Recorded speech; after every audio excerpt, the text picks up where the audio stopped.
eventually retires. Well, guys are so much like quarterbacks. They're so much better early. Yeah. Luka is a top 5 player. He's 20.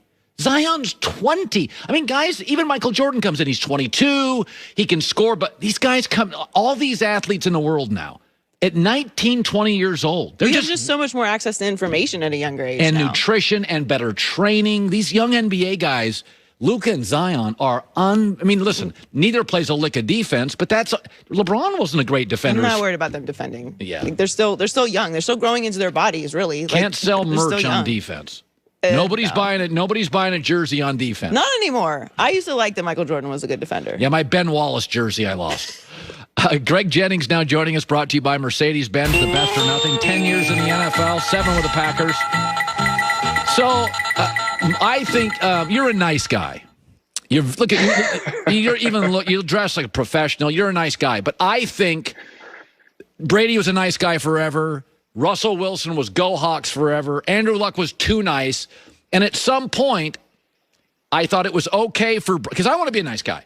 But Brady at one point's like, okay, I'm going to do a documentary, and I'm going to call some of your crap out.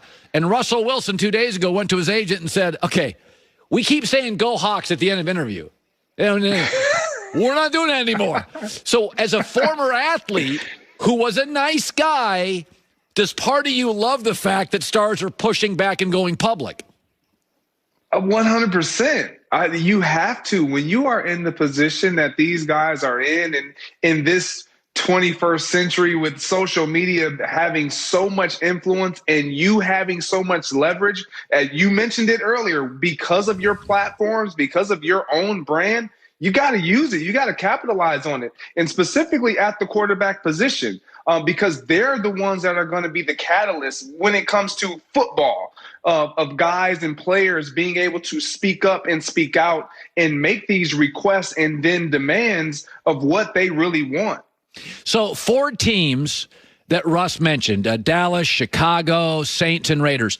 Was there one initially that you thought, oh, I'd like to see that? That'd be interesting. For me, it's always been about the Chicago Bears. I know people are going to be like, what, why?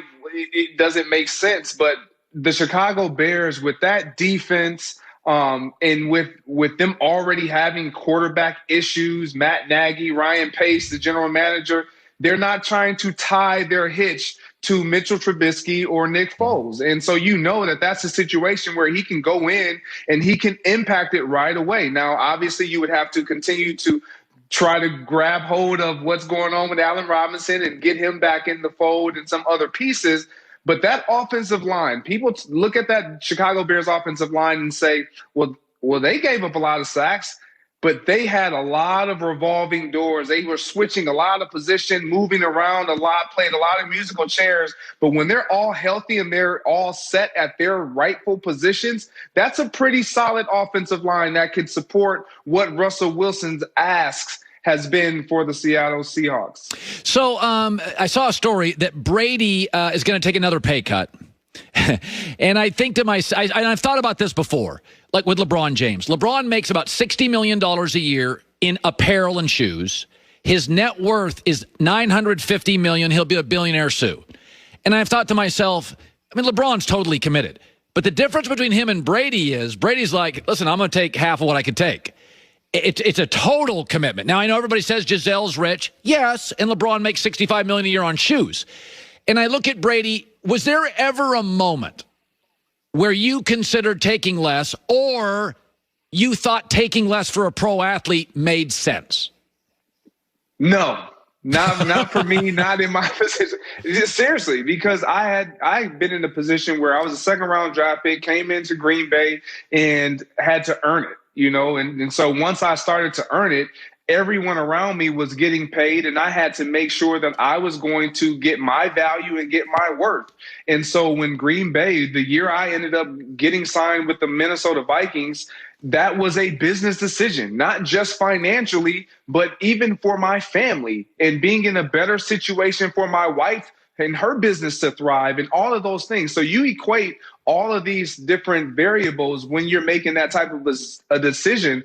But when you've been in the league for 20 years and you've made the amount of money that Tom Brady has made off the field, and you are the celebrity, not just a football star. He's a celebrity. When you get to that status, you're going to make up off of the football field. And I heard Joy talk about this. Guys make so much money off the field, specifically at that position, when you take advantage of it, which is why I truly believe Dak wants to remain in Dallas, because he understands the prestige that comes with the star. But yeah, they can afford to do that. Not every player is willing to do that, especially when you haven't made top dollar before, or you haven't been in the elites of the elite class where you are going to be offered and garnered after and sought after, for so many other organizations. By the way, I felt until yesterday Dak had leverage.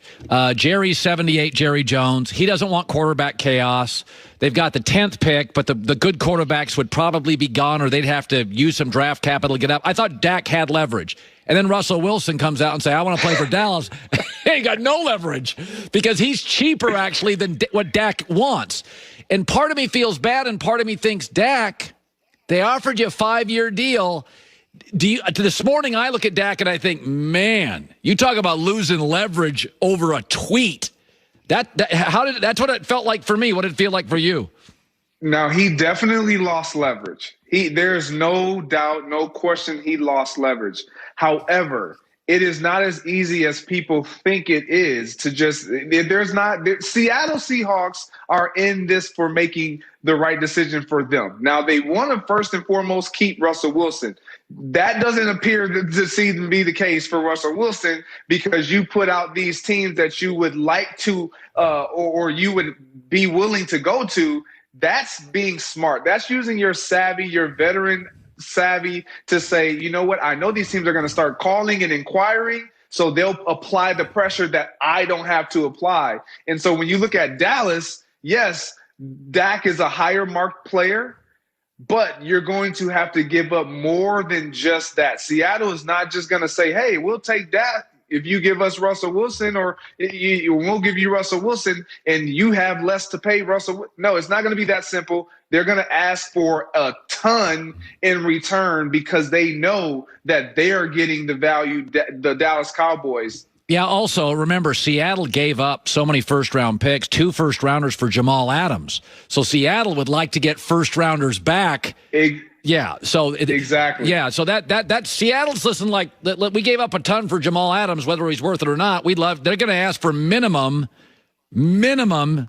3 first-round picks for Russell Wilson. We kind of know that. So Greg Jennings, Fox Sports analyst, have a great weekend, bud. Thanks for coming on.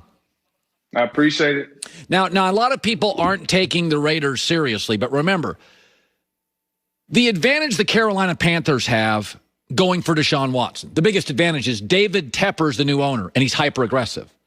So David Tepper's the kind of guy, he'll go down and just say, we'll just make it work. I'll make the deal. That's an advantage. That's the disadvantage the Green Bay Packers have. They don't have an owner, right? So the advantage the Raiders have with Russell Wilson, John Gruden controls the franchise. If Gruden wants Russell Wilson, he can give up whatever he wants to give up. Keep your eye on the Raiders. An interesting scenario for John Gruden coming up next.